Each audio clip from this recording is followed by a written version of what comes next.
Netanyahu says struggle is not over, as dispute with Hamas over hostage bodies continues. Follow this channel ECOchnneltv for more updates on international news. Israeli Prime Minister Benjamin Netanyahu said Thursday the country's struggle is not over, just days after Israel and Hamas agreed to a ceasefire deal that has since been blighted by a dispute over the return of deceased hostages. Earlier this week, Hamas released the 20 remaining living hostages as part of the ceasefire agreement brokered by the United States, Egypt, Qatar, and Turkey. Israel also released more than 1,700 Palestinian detainees it had been holding without charge, as well as 250 Palestinian prisoners. But in Israel, some of the relief felt in the wake of the agreement has been eclipsed by anger that Hamas so far has released only the remains of 9 of the 28 deceased hostages held in Gaza.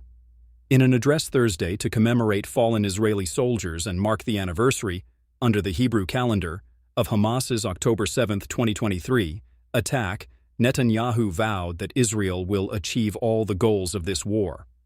Speaking at Jerusalem's Mount Herzl Cemetery, Netanyahu declared, "The struggle is not over, but one thing is clear today. Anyone who raises his hand against us already knows that he will pay a very heavy price for his aggression. We are determined to complete the victory, a victory that will shape the course of our lives for many years." Hamas's military wing said Wednesday that significant efforts and special equipment are needed to recover the bodies of the remaining hostages in Gaza. In a statement, Hamas's Al-Qassam brigade said the group has abided by what was agreed upon and has handed over all the living captives in its possession and the corpses it could access.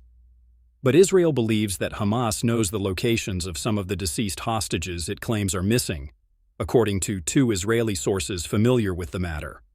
One of the sources said Israel believes that Hamas has access to at least 6 other bodies, and possibly more. The source said Israel knows that 5 of the bodies have disappeared, while there is an ongoing dispute with Hamas about several other bodies. Israel and Hamas had agreed on a mechanism for searching for the remains of bodies whose whereabouts are unknown, but that mechanism has not begun operating. The United States does not believe that Hamas is violating its commitments to the agreement by failing to produce the bodies, 2 senior U.S. advisors told CNN on Wednesday. The advisors said they received assurances from Hamas via third-party mediators that the group would do everything possible to return the remaining bodies. The U.S. is actively working through mediators to provide intelligence and logistical support to locate the remaining bodies, which in many cases could be buried under rubble and debris.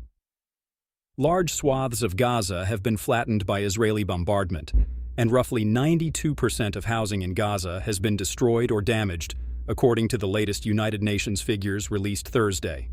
An Israeli official told CNN that Israel has shared information, based on its intelligence, on the location of some of the bodies of deceased hostages in Gaza. The U.S. advisors also told CNN that other countries have offered help, including Turkey, which has proposed sending a team of body retrieval specialists with expertise in locating remains left behind in earthquakes. The delay in securing the return of all the bodies is souring the elation felt by Israelis on Monday when all 20 remaining living hostages came home. The Hostages and Missing Families Forum said in a statement that the ceasefire deal cannot continue to be implemented without Hamas returning all the hostages. The group demanded that Hamas fulfill its obligations. Any decision that weakens pressure on Hamas or allows the agreement to continue while hostages remain unreturned would be a grave moral and leadership failure, the forum says.